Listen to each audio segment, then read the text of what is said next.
Salam, salam kasih, damai, dan sejahtera. Tuhan memberkati, menyertai, dan melindungi kita semua. Terima kasih untuk kehadiran yang luar biasa ini. Kita sekarang bukan lintas kota dan lintas kabupaten, ini lintas provinsi ini. Ini dari LPP Tangerang juga sudah bergabung, ya luar biasa. Baik, mari kita mulai kegiatan kita ini dengan berdoa. Dalam nama Bapa dan Putra dan Roh Kudus, amin. Segala puji syukur kami aturkan kehadirat-Mu, ya Allah Tritunggal yang Maha Kudus, maka kami dihadirkan di tempat ini. Semoga kami yang selalu menjadi saksi-saksi Kristus, selalu dibimbing oleh kasih Roh Kudus, untuk menjadi pribadi yang selalu mewartakan cinta kasih dan kedamaian dimanapun kami berada. Kami adalah putra-putrimu, sehingga kami selalu dimungkinkan untuk menjadi pribadi yang bertekun dalam iman, dalam kepercayaan akan Tuhan Yesus Kristus, Sang Juru Selamat. Berkatilah kami yang telah hadir pada kesempatan ini. Semoga kami selalu menjadi pribadi yang bertekun, yang penuh hikmat, dan yang paling utama dibimbing oleh Roh Kudus untuk pribadi yang selalu mewartakan kebaikan dan kebenaran di tengah-tengah kehidupan kami. Semua doa ini kami serahkan ke perantaraan Tuhan kami Yesus Kristus yang hidup dan beraja kini dan sepanjang segala masa. Amin. Dalam nama Bapa dan Putra dan Roh Kudus. Amin. Salam Bapak Ibu Saudara-saudari yang terkasih, salam kasih, damai, dan sejahtera. Kembali kita masih mendalami materi tentang gelar-gelar Yesus yang akan kita terus gali untuk beberapa kesempatan pada kali ini. Nah, setelah kita mengetahui beberapa gelar Yesus, sudah 15 gelar Yesus yang kita ketahui. Yang pertama adalah gelar Yesus yang pertama, itu adalah Allah, Tuhan, dan Tuhan Allah. Berikutnya gelar Yesus yang kedua adalah Yesus dari Nazaret. Gelar Yesus yang ketiga Yesus anak Daud. Gelar Yesus yang keempat Yesus anak Allah. Gelar Yesus yang kelima Yesus anak manusia. Gelar Yesus yang keenam Yesus Kristus atau Mesias. Gelar Yesus yang ketujuh Yesus Tuhan. Gelar Yesus yang kedelapan Yesus Sang Firman atau Sang Sabda. Selanjutnya gelar Yesus yang kesembilan Yesus hamba Tuhan. Selanjutnya gelar Yesus yang ke-10 Yesus anak domba Allah. Gelar Yesus yang ke-11 Yesus penyelamat. Gelar Yesus yang ke-12 Yesus Immanuel. Gelar Yesus yang ke-13 Yesus gembala yang baik. Gelar Yesus ke-14 Yesus imam agung. Gelar Yesus ke-15 Yesus sang nabi. Nah, pada kesempatan hari ini kita akan mendalami dua gelar Yesus, yaitu Yesus terang dunia dan Yesus roti hidup. Bapak Ibu Saudara-saudari yang terkasih dalam Yesus Kristus, Yesus bagi kita adalah Tuhan Juru Selamat. Bagi orang yang mau mengikuti Yesus. Bagi orang yang tidak mau mengikuti Yesus, ya sampai kapanpun dia tidak akan bisa mengimani Yesus sebagai Tuhan dan Juru Selamat. Itu adalah suatu ketetapan yang telah dibimbing dan diberikan oleh Roh Kudus supaya kita mampu untuk mengenal siapakah Yesus Kristus. Jadi Yesus Kristus itu luar biasa. Nah, pada nanti materi selanjutnya kita akan masuk ke Yesus Kristus menurut perjanjian baru ya. Tetapi kita selesaikan dulu pengantar ini, karena untuk mengenal Yesus itu butuh proses yang panjang ya. Walaupun para rasul itu hidup, berkarya, bahkan tidur tinggal bersama Yesus selama 3 tahun kurang lebih, tetapi mereka juga masih belum mengenal Yesus. Sampai-sampai Filipus itu bertanya, ya kan, kemanakah engkau akan pergi? Maka kata Yesus kepada Filipus, ya kan, engkau telah bersama-sama aku tetapi engkau tidak mengenal aku. Nah, yang luar biasa ada seorang yang bernama Petrus, itu mampu untuk mengenal Yesus. Apakah itu berasal dari jawabannya? Sebenarnya itu berasal dari Roh Kudus untuk menerangkan siapakah Yesus itu sebagai Sang Mesias. Lalu karena Petrus dipilih oleh Roh Kudus untuk menjadi pemimpin para rasul dan sebagai batu cadas, ya batu karang untuk meletakkan dasar gereja, maka Petrus mampu untuk menjawab Yesus itu adalah Mesias. Tetapi pada prosesnya juga, ya Petrus harus jatuh bangun untuk mengimani Yesus dan mengenal Yesus yang luar biasa. Ya, Yesus Sang Juru Selamat, Yesus yang tersalib, Yesus yang wafat, Yesus yang bangkit, dan Yesus yang naik ke surga. Dan Yesus ya memberikan Roh Kudus dirinya untuk membimbing kita semua. Dan ajaran iman para rasul itu diwariskan sampai sekarang.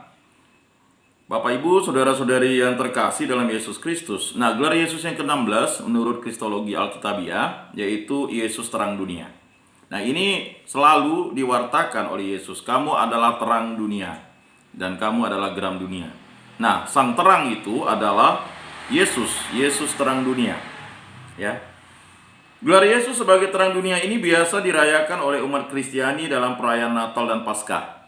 Maka ada liturgi cahaya dalam gereja Katolik, itu sebagai sesuatu yang harus dirayakan ketika malam Paskah. Jadi malam Paskah itu ada 4 liturgi besar yang dirayakan.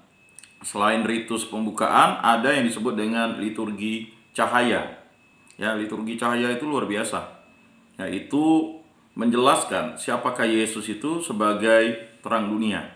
Maka lilin Paskah itu dimaklumkan dan diberkati menjadi lilin Paskah, disimbolisasikan, dan di tengah-tengah lilin Paskah itu ada tertulis Alfa dan Omega, ya. Nah, selanjutnya setelah liturgi cahaya akan ada disebut dengan liturgi sabda yang cukup panjang pada malam Paskah itu.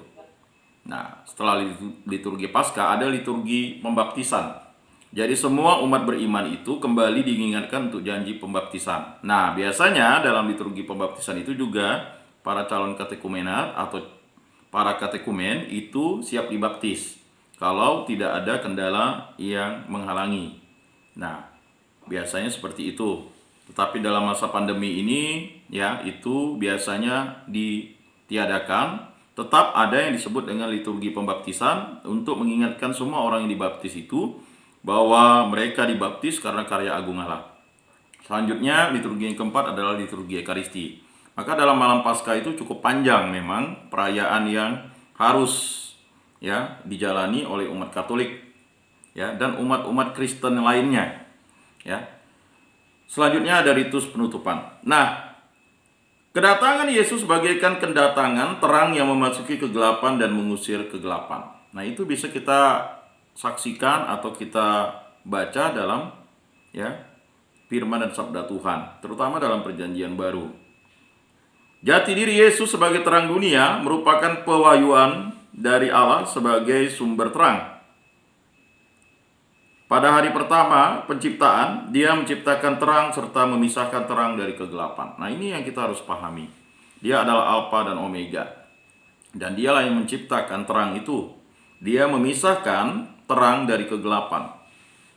Nah, itu merupakan suatu hal yang harus kita imani. Maka kitab Kejadian sampai Wahyu itu adalah suatu rangkaian bagaimana kita bisa mengimani Yesus Kristus sebagai Tuhan, Sang Pencipta alam semesta ini. Maka banyak yang bertanya, apakah Yesus itu hanya diimani dalam Perjanjian Baru? Tidak, Yesus sudah diimani dalam Perjanjian Lama dan sudah dikenal dengan namanya Allah Sang Pencipta. Nah, dan bangsa Israel juga sudah melihat Allah itu, begitu besar keagungan Allah.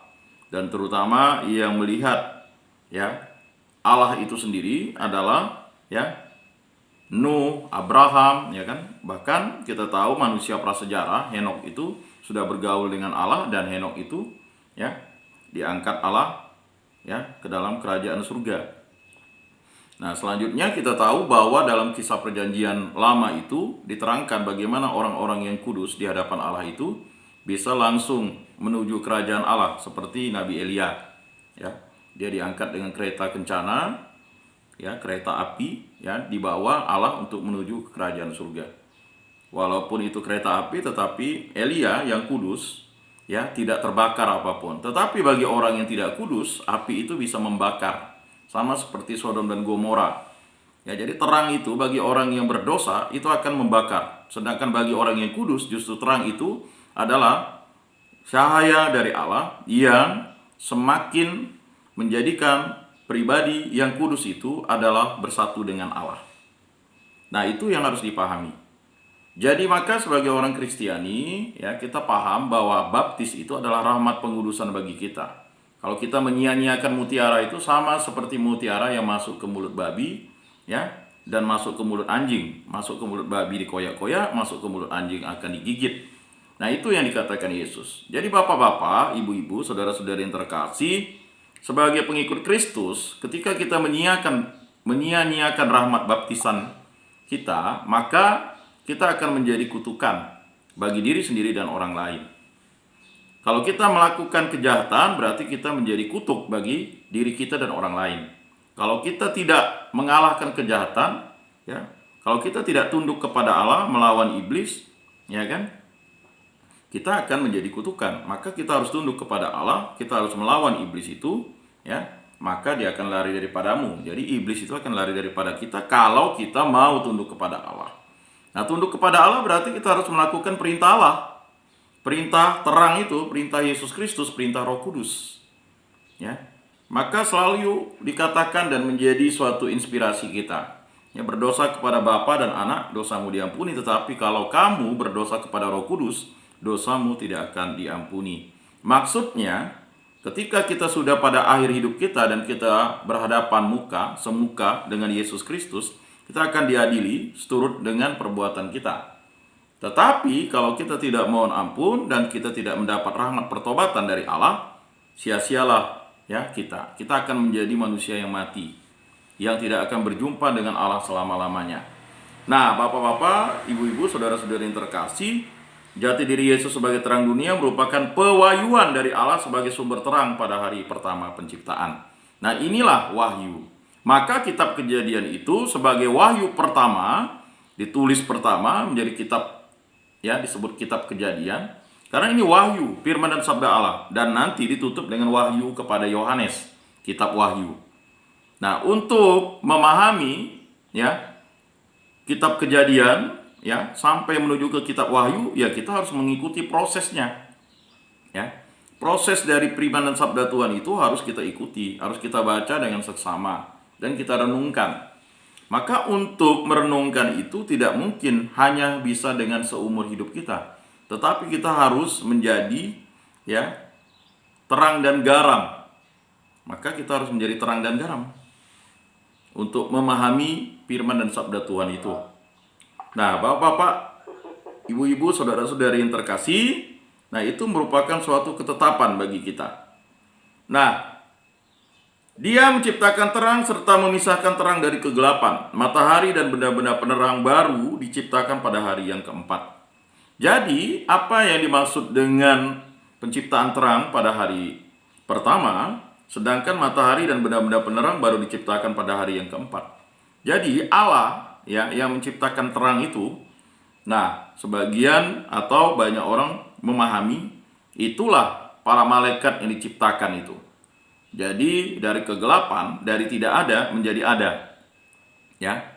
Makanya waktu menciptakan terang itu, disitulah ya penciptaan malaikat terjadi, tetapi disebut dengan terang. Ya, karena malaikat itu adalah makhluk roh. Dia hanya bersinar saja ya. Tetapi ada makhluk roh yang jatuh ke dalam dosa, dia menjadi iblis. Ya, terangnya menjadi kebakaran. Jadi bapak-bapak, ibu-ibu, saudara-saudara yang terkasih, kalau berbicara tentang malaikat dan iblis, kita harus merujuk kepada kitab Kejadian bab 1, ya, hari pertama. Ya, Allah memisahkan terang dari kegelapan. Jadi awalnya tidak ada menjadi ada. Dengan sekali firman saja, dengan perkataan Allah semuanya terjadi. Itulah sang pencipta. Itulah sang logos, sang sabda, sang wahyu. Ya, dialah Allah, sang pencipta alam semesta ini. Nah, bapak-bapak yang terkasih, setelah itu ya barulah benda-benda untuk mampu menciptakan logika berpikir bagi manusia diciptakan. Ya, jadi manusia memang diciptakan hari terakhir atau hari yang ke-6. Ya, lalu benda-benda penerang itu diciptakan pada hari yang keempat. Mengapa seperti itu? Itulah logika. Nah, jadi kalau kita belajar metode kuantum atau teori kuantum, ya kan, jadi alam semesta itu ya tercipta karena tumbukan, katanya, tumbukan magnetis, ya, sehingga menciptakan terang. Nah, itu kan pendekatan ilmiah yang hanya baru merupakan asumsi dan spekulasi yang ditulis berdasarkan pendekatan pola pikir manusia. Padahal sebenarnya kalau barang itu ya di dasarnya adalah firman dan sabda Tuhan, maka ilmuwan itu selalu akan merujuk bahwa yang menciptakan alam semesta ini adalah sang pencipta. Siapakah sang pencipta? Jelas sang pencipta itu hanya satu. Dialah sang sabda, dialah sang firman, dialah Allah Tritunggal yang Maha Kudus itu. Dia mewahyukan dirinya dan seluruh alam semesta ini terjadi atas karya agungnya. Maka kita memuji dan memuliakan Tuhan dalam nama Bapa dan Putra dan Roh Kudus. Nah, makanya untuk mengimani dan memahami misteri agung Allah itu kita harus dibaptis. Kalau kita mau dibaptis, maka kita bisa memahami misteri agung Allah dengan melakukan kehendak Allah, membenci kejahatan, melawan kejahatan, dan selalu melakukan kebaikan, mencintai kebaikan. Nah, kalau kita tidak melakukan kebaikan lalu melakukan sesuatu yang jahat, firman dan sabda Allah itu tidak akan tinggal di dalam diri kita. Firman dan sabda Allah itu akan menjadi kutukan bagi kita ketika kita lari dari firman dan sabda Tuhan. Ingat Nabi Yunus, apa yang terjadi dengan Nabi Yunus ketika dia melawan kehendak Allah? Dia menjadi kutukan, bukan hanya bagi dirinya sendiri, bagi orang lain. Dia menjadi kesialan. Jadi kalau orang Kristiani atau orang Kristen yang sudah dibaptis lalu dia melawan kehendak Allah, dia akan menjadi kutuk. Sama seperti Yudas Iskariot. Sampai-sampai kawan-kawannya mengatakan seharusnya dia tidak dilahirkan. Tetapi kita tahu rahmat pertobatan itulah yang akhirnya membuat manusia itu bisa berdamai dengan Allah. Jadi rahmat penebusan itu berasal dari Allah sendiri. Dialah sang sabda, sang firman, sang logos, Yesus Kristus, yang kita tahu sebagai Yesus terang dunia ini. Jadi Bapak-Bapak yang terkasih, matahari dan benda penerang itu adalah ciptaan Allah bagi dunia, bukan bagi Allah, karena dia sendiri adalah sumber terang. Jadi kalau ada yang masih menyembah matahari, menyembah bulan, itu sebenarnya adalah menyembah karya ciptaan Allah. Dia tidak menyembah Allah yang menciptakan matahari dan bulan itu atau benda-benda penerang. Kan ada yang menyembah matahari, ada yang menyembah bintang, ada yang menyembah bulan. Nah, tetapi matahari dan penerang itu atau benda-benda penerang itu adalah ciptaan Allah untuk menunjukkan waktu-waktu, kejadian-kejadian yang nyata di alam semesta ini. Makanya ada kalender matahari untuk menciptakan kalender-kalender atau masa-masa kita di dunia ini. Ada yang menggunakan kalender bulan, ada yang menggunakan kalender bintang seperti bangsa Yahudi. Ada yang menggunakan gabungan kalender bintang dan matahari. Nah itu, makanya ada terjadi almanak atau kalender yang berbeda-beda. Tergantung dari ahli astronominya atau mulai sejarah bangsa itu. Sedangkan kita menggunakan kalender Masehi karena kita mulai dengan Yesus Kristus yang menjadi Mesias bagi kita. Nah itu yang harus kita pahami. Maka Bapak-bapak, saudara-saudari yang terkasih, Bapak Ibu yang dirahmati Allah, kita harus memahami itu. Matahari dan benda penerang itu adalah ciptaan Allah bagi dunia, bukan bagi Allah, karena dia sendiri adalah sumber terang. Jadi sumber terang itu adalah Allah. Di dalam terangnya Allah telah mengatur semuanya supaya baik adanya. Semuanya baik adanya.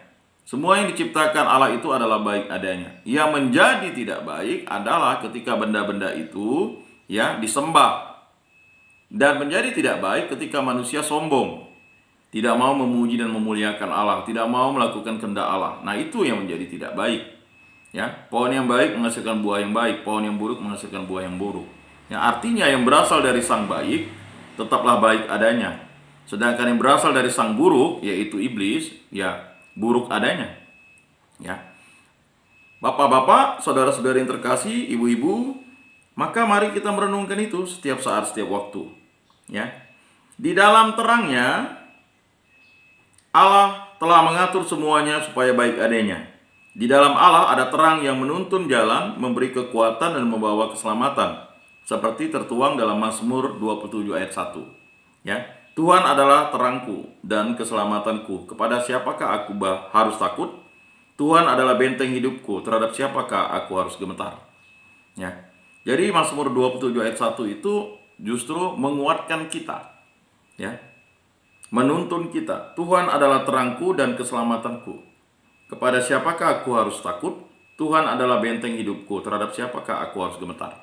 Jadi kita harus berada di dalam Allah. di dalam Yesus Kristus, di dalam Roh Kudus. Kalau kita mau ya tetap dilindungi oleh Allah. Ya. Gambaran Tuhan sebagai cahaya atau terang bagi manusia dinyatakan pula dalam Yesaya 60 ayat 19 dan 20, ya. Bagimu matahari tidak lagi menjadi penerang pada siang hari, dan cahaya bulan tidak lagi memberi terang pada malam hari. Tetapi Tuhan akan menjadi penerang abadi bagimu, dan Allahmu akan menjadi keagunganmu. Bagimu akan ada matahari yang tidak pernah terbenam, dan bulan yang tidak surut, sebab Tuhan akan menjadi penerang abadi bagimu, dan hari-hari perkabunganmu akan berakhir. Nah, inilah kalau kita sudah bersama dalam kerahiman Allah. Jadi tidak perlu matahari dan bulan lagi untuk menjadi benda-benda penerang. Allah sendiri yang menjadi terang abadi bagi kita. Mengapa kita berjalan di muka bumi ini? Jawabannya karena kehendak Allah, supaya kita bersyukur bahwa kita diciptakan sebagai manusia. Bahwa segala makhluk di muka bumi ini dan segala makhluk di alam semesta ini harus menyembah kepada Allah, harus sujud kepada Allah. Karena ya, Sang Pencipta itu dialah Sang Sabda, Sang Wahyu, dialah Allah, dialah Yesus Kristus, dialah Roh Kudus. Nah, bagi orang Kristen ya, kita tahu Allah itu adalah Yesus Kristus, Allah yang menjadi manusia, yang menyelamatkan umat manusia. Dia melakukan kehendak Bapa. Allah dan Yesus itu adalah satu, ya. Dan Roh Kuduslah yang membimbing manusia untuk ikut dalam karya agung Allah. Ya, karena Yesus lahir atau Yesus dikandung oleh Roh Kudus, dilahirkan oleh perawan Maria. Jadi karya agung Allah itu dialah karya agung Roh Kudus. Nah, baca kitab Kejadian, roh Allah melayang-layang. Jadi Allah itu tidak bisa ya kelihatan oleh manusia karena roh. Begitu juga dengan roh kita. Siapa yang bisa melihat roh? Ya, kita hanya melihat fisik kita. Ya, dari mulai fisik kita anak-anak, waktu kita mulai sudah mempunyai akal budi yang mampu untuk mengingat, ya kita tahu akal budi kita mampu mengingat sekitar usia 4-5 tahun lah, tetapi ya tidak terlalu jelas. Ada yang mulai sudah mengingat itu ya sekitar 4-5 tahun ya. Ada yang baru mengingat sekitar 5 tahun. Tapi dalam kerangka 1-2 tahun, 2-3 tahun, yaitu perlu diingatkan dengan video. Ya, kalau sekarang ada video camcorder ya. Sekarang di kamera handphone bisa. Jadi kalau punya anak usia ya 0-3 tahun bisa dikamerakan. Karena daya ingat anak-anak itu akan terbatas, dia akan terhapus. Tetapi ketika dia sudah mulai akal budinya bisa mampu mengingat sekitar usia 5-6-7 tahun, kita bisa mengingat itu ya. Nah, jadi harus dipahami bahwa karya agung Allah itu luar biasa ya. Jadi dalam kitab Yesaya ya 60 ayat 19 sampai 20 ya, itu sudah dijelaskan. Lalu terang menjadi perlambang dari segala yang baik, yang tertata dan yang menunjukkan kehadiran Allah sendiri. Ya. Namun dosa manusia telah mengaburkan terang Allah dan menciptakan bagi dirinya kegelapan. Jadi jelas di situ. Ya, dosa manusialah yang telah mengaburkan terang Allah. Jadi akibat dosa maka terang Allah itu menjadi kabur. Jangan sampai menuju kegelapan. Ya, maka apa kata Yesus? Ya, jika orang itu tidak bijaksana, dia mengikuti sama seperti perempuan bodoh itu, ya dia akan dicampakkan dalam kegelapan dan hanya ada kertak gigi dan ratapan di sana. Jadi kita akan dipisahkan dari Allah jika kita tidak mengikuti kehendak Allah. Tetapi kita masih diberikan kesempatan, rahmat penebusan itu diberikan Allah sendiri melalui putranya Yesus Kristus untuk menyelamatkan umat semesta ini, ya, dan alam semesta ini. Ya. Jadi wahyu Allah itu sekali untuk selama-lamanya. Nah, jadi manusia jika ya begitu dangkalnya pemikiran ketika melihat langit, baru manusia itu sadar bahwa dia hanyalah ya setitik debu di alam semesta ini. Bapak-bapak, ibu-ibu, saudara-saudari yang terkasih, ya. Kehidupan dalam dosa adalah kehidupan dalam kegelapan. Jadi, kuasa kegelapan itulah kuasa dosa. Jadi kuasa kejahatan, ya. Upah dosa adalah maut. Jadi kuasa kegelapan itu adalah kehidupan dalam dosa. Nah, sering saya mengatakan walaupun gereja itu di depan mata kita, kalau kita masih dalam dosa, kita tidak akan bisa masuk ke dalam gereja itu. Kalau kita hidup dalam kuasa dosa, ya kan, mata hati kita tertutup. Biarpun gereja itu di depan atau satu langkah dari kita, kita tidak akan masuk. Banyak di antara kita mungkin berpikir, ya, mengapa orang ini tidak bisa masuk ke dalam hadirat Allah? Karena dia hidup dalam kedosaan. Kalau hidup dalam kedosaan, maka dia akan hidup dalam kegelapan. Nah, kegelapan itu akan menyelimuti dia. Maka untuk menggugurkan kegelapan itu, dia harus bertobat. Bagaimana caranya bertobat? Ya kan? Dia harus minta dari Allah. Seseorang yang minta dari Allah itu pasti akan dikabulkan, cepat atau lambat. Ya, karena manusia itu pada prinsipnya adalah makhluk rohani yang akan kembali kepada Allah. Karena apapun yang terjadi, ya, baik dan jahat diberikan hujan yang sama, diberikan panas yang sama. Kan tidak mungkin yang jahat itu panasnya 100 derajat di bumi ini. Yang baik itu ya yang enak-enak, misalnya 31 derajat atau 30 derajat, kan enggak. Ya, semuanya sama. Atau hujan bagi yang jahat, tidak hujan bagi yang baik, ya kan? Jadi orang baik itu walaupun hujan dilewati oleh hujan, kan tidak. Atau orang baik mendapat hujan, orang jahat tidak mendapat hujan, kan tidak. Semuanya sama di hadapan Allah. Tetapi kuasa kegelapan itulah yang membuat manusia itu tidak mau mengikuti kehendak Allah. Nah, Allah tidak tinggal diam ketika terangnya disuramkan oleh dosa-dosa manusia. Jadi Allah tidak tinggal diam. Ya. Jadi ketika hari ke-7 ada yang berpendapat sinis. Wah, Allah kan sudah beristirahat. Dia sudah menciptakan kita. Allah tidak melakukan apa-apa bagi kita. Ya kan? Ya manusia yang mau baik, baik. Manusia yang mau jahat, jahat. Itu pendapat sinisme. Ingat, Allah tidak pernah tinggal diam. Dia menyelamatkan umat manusia. Ya. Manusia ciptaannya itu diselamatkan oleh Sang Pencipta. Melalui perantaraan siapa? Yesus Kristus. Allah yang menjadi manusia. Mengapa Allah harus menjadi manusia? Karena Allah begitu besar kasihnya kepada umat manusia sehingga dianugerahkan putranya yang tunggal untuk menyelamatkan seluruh umat manusia. Seluruh, ya. Jadi semua manusia ini sudah diselamatkan. Tinggal bagaimana kita menjawab sapaan Allah itu.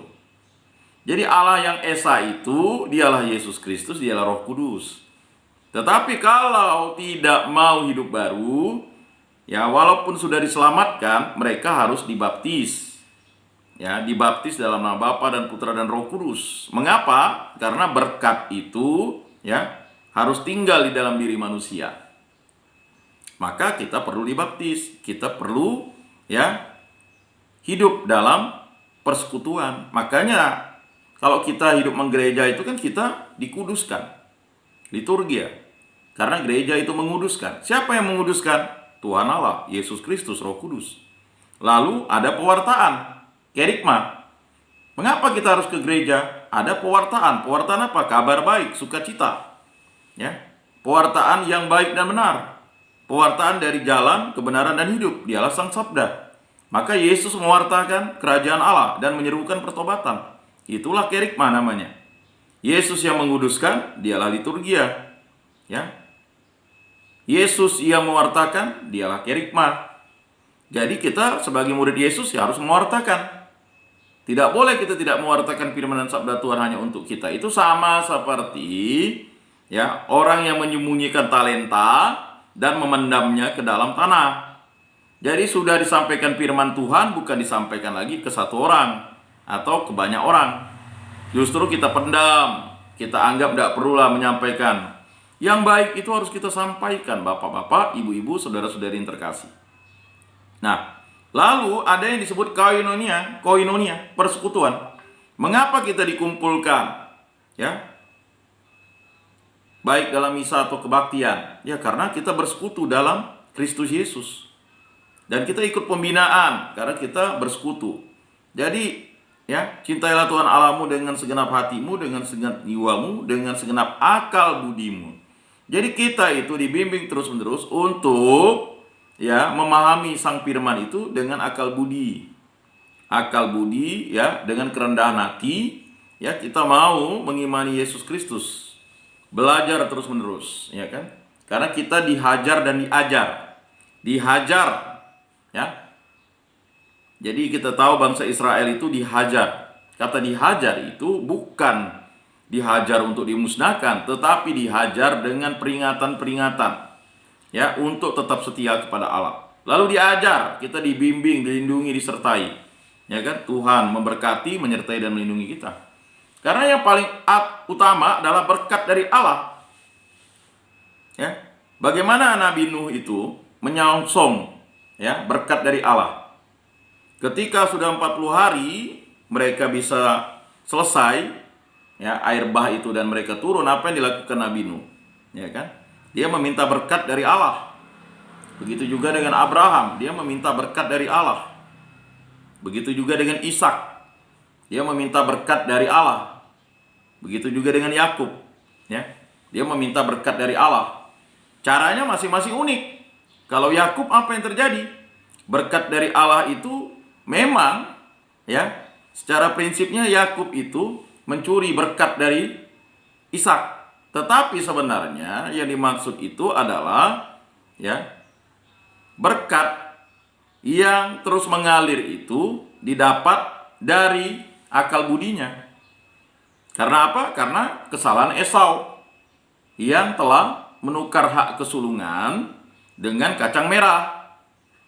Nah, jadi sebenarnya yang terjadi dengan Esau itu adalah akibat perut. Perutnya lapar, jadilah berkatnya ditukar dengan kacang merah. Itu adalah seseorang yang telah dibaptis lalu menukar imannya untuk ya duniawi, untuk hawa nafsu, ya, atau untuk mengikuti kehendak jahat, atau mengikuti ya kan godaan iblis. Ya, godaan iblis itu kan 3 itu yang paling berat.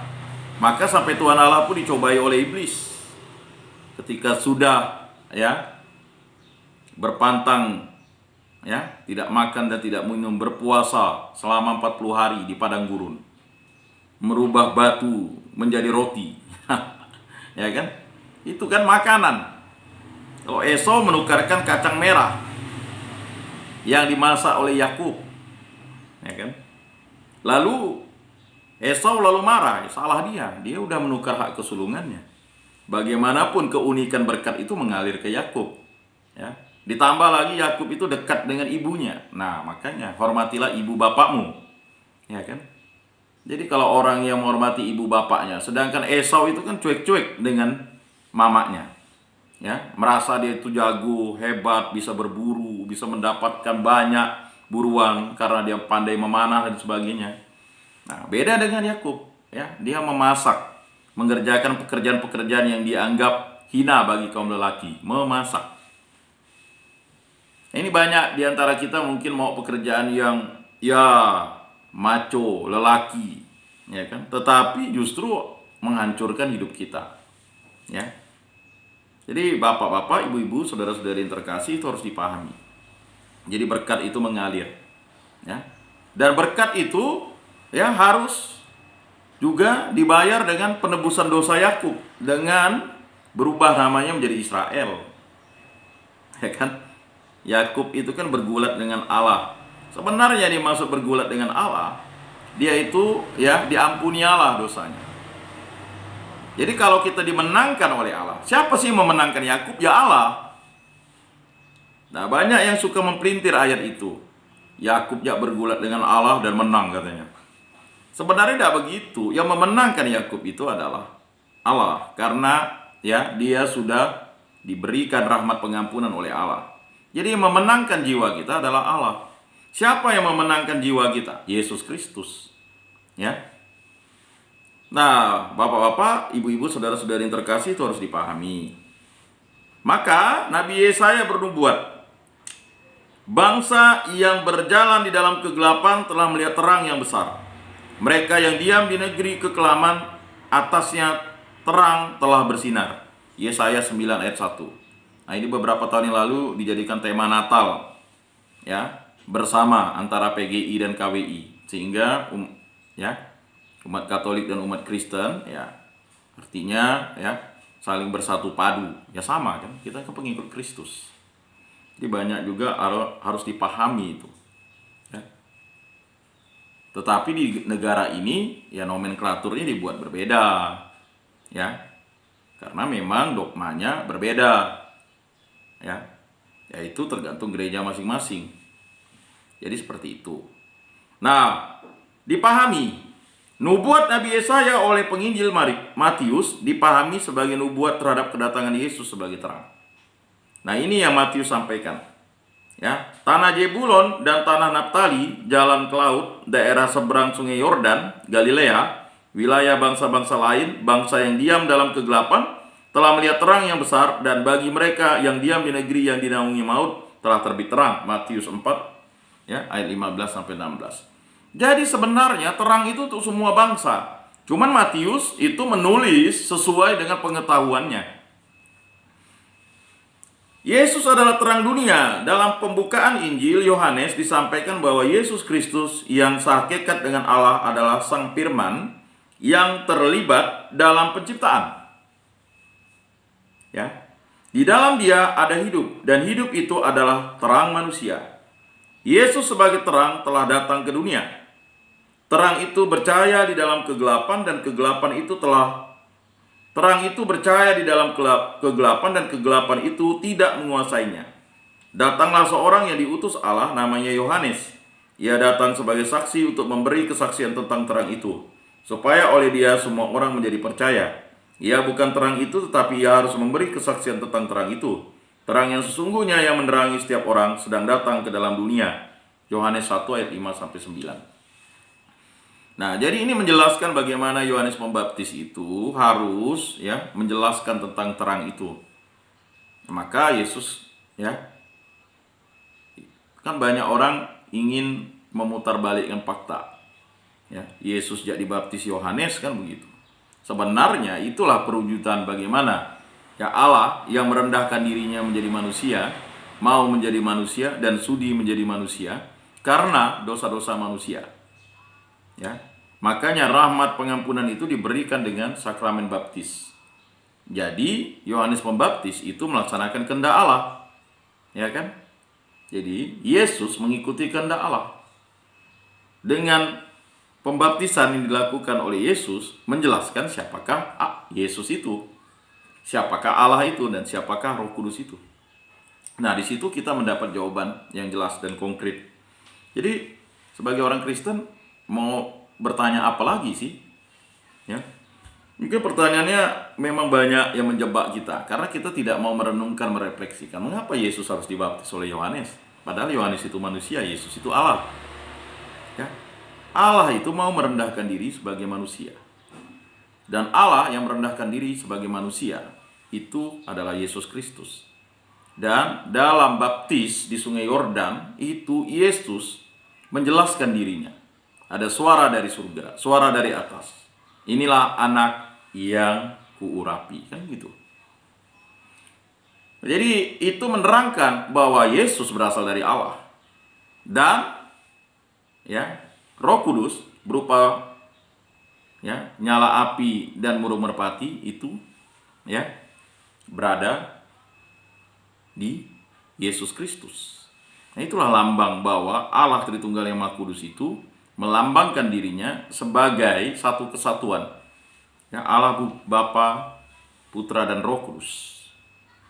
Nah, sebenarnya jawaban-jawaban tentang Allah Tritunggal Maha Kudus itu ada di dalam kitab suci semuanya. Cuman apakah kita mau membaca kitab suci pada bulan kitab suci nasional ini? Apakah kita mau membaca kitab suci? Ya. Yesus bukan hanya diwartakan sebagai terang, tetapi ya Dia sendiri menyatakan dirinya sebagai terang. Akulah terang dunia. Barang siapa mengikut aku, ia tidak akan berjalan dalam kegelapan, melainkan ia akan mempunyai terang hidup. Yohanes 8 ayat 12. Nah, Yesus menjelaskan lagi dirinya dalam Yohanes 8 ayat 12 ini. Akulah terang dunia, barang siapa mengikut aku, ia tidak akan berjalan dalam kegelapan, melainkan ia akan mempunyai terang hidup. Jadi kita harus mengikut Yesus. Kalau tidak mengikut Yesus, kita tidak tahu siapa terang dunia itu. Dan kita akan berjalan dalam kegelapan. Pernyataan pribadi Yesus sebagai terang dunia juga disebut dalam Yohanes 9 ayat 5. Selama aku di dalam dunia, akulah terang dunia. Dan Yohanes 12 ayat 46. Aku telah datang ke dalam dunia sebagai terang, supaya setiap orang yang percaya kepadaku jangan tinggal di dalam kegelapan. Jadi kalau kita tinggal di dalam Yesus Kristus, kita hidup dalam terang. Tetapi kalau kita tidak mau tinggal dalam Yesus Kristus, kita hidup dalam kegelapan. Tetapi mengapa banyak orang Kristen, atau sebagian orang Kristen, atau ada orang Kristen yang lalu hidup dalam kegelapan? Karena dia menjauh dari Yesus, menjauh dari kehendak Allah. Walaupun mulutnya berbicara tentang Yesus, tetapi hatinya dikuasai kegelapan. Pikirannya dikuasai kegelapan. Kalau dia melakukan sesuatu yang jahat. Ya, sesuatu yang jahat itu kan melanggar 10 perintah Allah dan melanggar perintah-perintahnya di dalam kitab suci. Contoh yang pertama, jangan memuja berhala, lalu kita memuja berhala. Karena mau kaya, kita pergi ke macam-macam tempat, ke gunung-gunung, lalu menuntut sana, menuntut ini. Bahkan ada yang harus mempersembahkan ini, mempersembahkan itu supaya kaya, dipandang, ya kan? Dipandang punya kuasa. Nah, dapat batu, ya kan? Besi kuning, lepet, ya apalah, enggak tahu lah namanya. Kan syaratnya aneh-aneh. Ya. Kalau kita nuntut barang itu kan aneh-aneh syaratnya. Ya, mandi di 7 sungai. Ya kan? 7 sungai. Ya kan? Mandi 7 kembang yang dipetik malam Jumat. Apalagi itu? Masuk ke dalam gua 7 hari, kalau enggak keluar ya mati. Kalau keluar hidup jadi panglima. Pergi ke gunung kan gitu. Dah macam-macam lah lepetnya itu. Ya bagaimana kita tidak hidup dalam ya berhala kalau begitu? Ya, tahan cincang, tahan tembak dan sebagainya. Nah, itu susah lah. Ya, jadi perintah pertama itu sebenarnya ingin mengatakan kepada kita, kita hanya tunduk pada kuasa-kuasa dunia pula. Ya, oh enggak apa, kita juga harus punya barang itu. Ya, sekarang kalau kita punya barang itu, ya, kalau itu bisa mendatangkan keselamatan, oke. Tapi kan itu justru mendatangkan banyak maut. Ya. Anaknya mungkin tertimpa musibah, bencana, ya kan? Ya macam-macam. Karena barang itu akan menuntut. Kuasa-kuasa dalam barang-barang itu akan menuntut. Ya. Apalagi kalau misalnya sudah menyerahkan darahnya. Ya, 7 turunan. Ya. Nah, ini susah.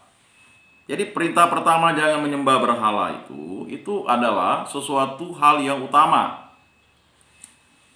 Ya, jangan menyembah berhala, berbaktilah padaku saja. Tidak menyembah berhala tetapi tidak berbakti kepada Allah. Hari Minggu tak ke gereja, pagi tadi tidak berdoa. Ya bagaimana kita tidak hidup dalam kegelapan?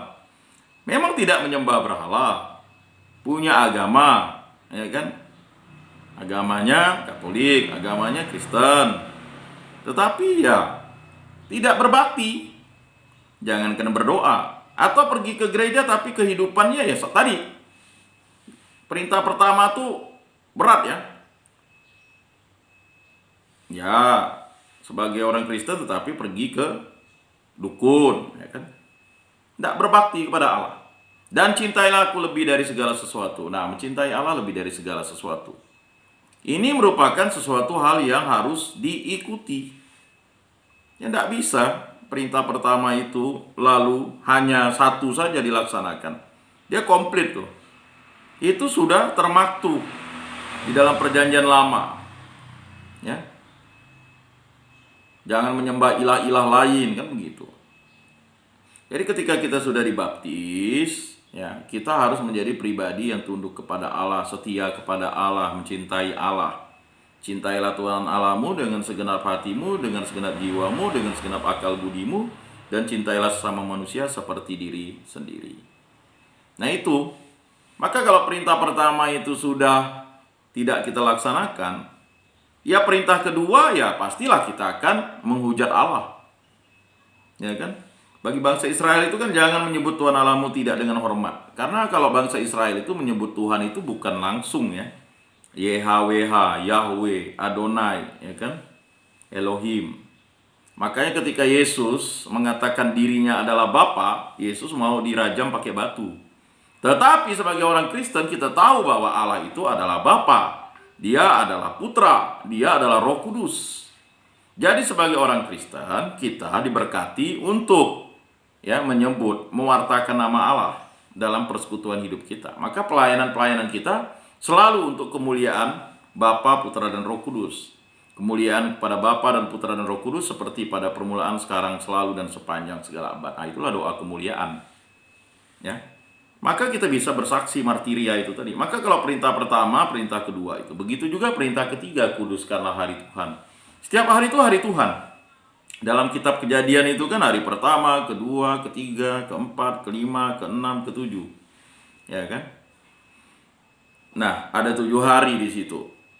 Ya, kata Tuhan beristirahat itu ingin menunjukkan bahwa hari yang ketujuh itu menurut versi Yahudi ya hari Sabtu, hari Sabat. Kalau versi Kristen ya hari Minggu, ya kan?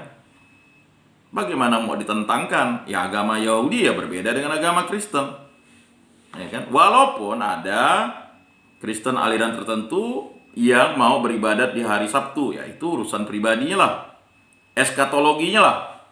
Jadi ada yang bertanya tuh, ya, bertanya di kolom chat komentar YouTube saya. Saya katakan ya sebenarnya tidak saya komentari, cukup diikuti saja. Ya, sekarang sudah banyak informasi yang didapat dari YouTube itu kan. Jadi kalau bertanyanya masalah yang hal-hal yang fundamental, mengapa Yesus disebut Tuhan? Ya bagi orang Kristen Yesus itu Tuhan. Bagi orang non-Kristen terserah, ya kan? Jadi masa bisa mau dipertentang? Atau di kalangan orang Kristen sendiri misalnya, kok ada yang sembahyang hari Sabtu, ada yang sembahyang hari Minggu kan? Nah, di gereja Katolik itu kalau sudah masuk ke jam 6 sore itu sudah dianggap misa hari Minggu. Karena mengikuti, ya kan, ajaran gereja kan begitu. Makanya banyak bertanya, orang Katolik ya kok misanya di hari Sabtu? Betul di hari Sabtu, tetapi hari Sabtunya itu adalah misa ya yang disamakan dengan hari Minggu karena itu ditetapkan oleh gereja ya untuk ya kan memuji dan memuliakan Tuhan. Ya.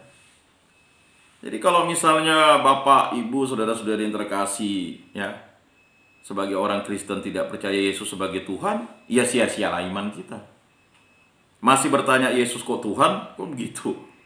Lalu percaya, orang bertanya, ya kalau mau ngikut Yesus, baru dia tahu Yesus itu Tuhan. Kalau tidak mau ngikut Yesus, ya tidak bisa lah mengakui Yesus sebagai Tuhan dan Juru Selamat. Nah itu harus dipahami. Maka ketika baptis, itu adalah rahmat yang diberikan.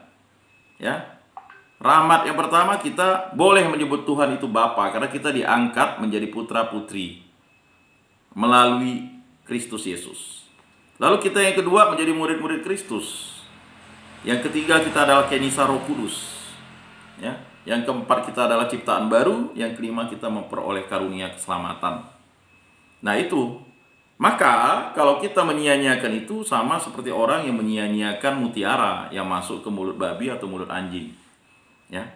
Karena binatang babi dan binatang anjing itu adalah sesuatu barang yang dinajiskan oleh bangsa Yahudi. Yesus itu kan agamanya Yahudi, pribadi manusianya. Ya. Ada yang bertanya, Yesus kan bukan Kristen, dia Yahudi. Ya memang dia agamanya Yahudi. Dia mengikuti tradisi Yahudi. Ya kan? Dia dipersembahkan di bait Allah pada usia 8 hari, disunat pada usia 8 hari, sesuai dengan tradisi Yahudi, tradisi bapak ibunya. Ya. Tetapi Yesus itu adalah Allah yang meraja di hati manusia. Dan dia menyelamatkan umat manusia, seluruh umat manusia. Ya, barat, timur, selatan, utara, ya sama seperti itu. Ya. Kita ingat bangsa yang menyembah Yesus. Ya, itu kan bangsa dari Mesopotamia, 3 raja dari timur. Ya. Itu kan dari daerahnya Abraham. Ya.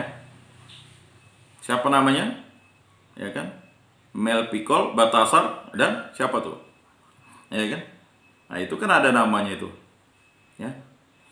Jadi 3 raja dari timur itu ya menyembah Yesus.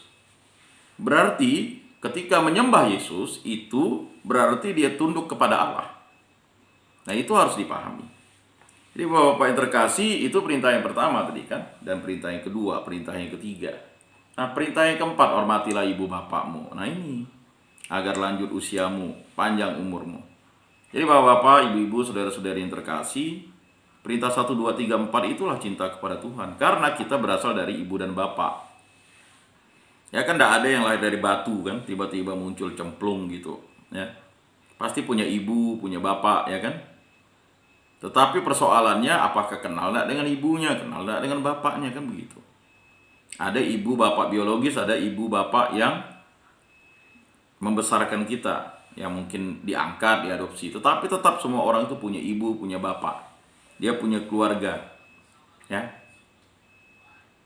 Nah, kalau perintah 1, 2, 3 dilanggar, apalagi perintah keempat, ya pastilah bapak mama yang tidak dihormati. Apalagi kalau sekarang. Ya, bagi tradisi orang Katolik itu jelas mendoakan ibu bapak, ya, baik yang masih hidup maupun sudah meninggal dunia, untuk diampuni dosa-dosanya karena berada di api pecucian kalau belum masuk dalam kerajaan Tuhan. Nah, itu harus sebagai anak ya harus dilakukan tradisi itu. Jadi Bapak Ibu saudara-saudari yang terkasih, kita harus pahami itu, ya. Jadi tugas atau misi umat Kristiani sebagai terang dunia yang ditunjukkan kepada semua orang itu tidak bertujuan untuk mencari kemegahan diri. Terang yang diwujudkan dalam perbuatan baik itu bertujuan agar orang memuliakan Bapa di surga. Ya, dunia yang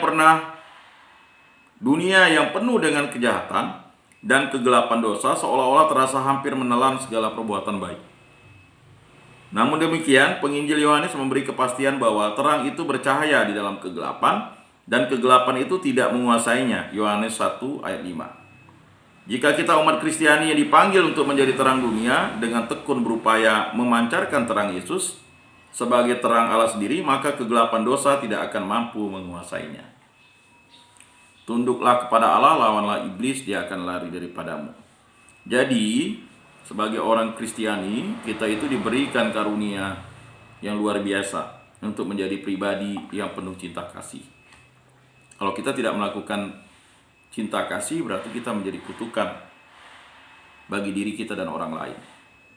Maka sebagai terang dunia, ya kan, kita harus mengikuti terang yang sesungguhnya itu. Sehingga terang dunia itu luar biasa bercahaya di dalam diri kita. Jadi bapak-bapak, ibu-ibu, saudara-saudari yang terkasih, nah itulah gelar Yesus yang ke-16, Yesus terang dunia.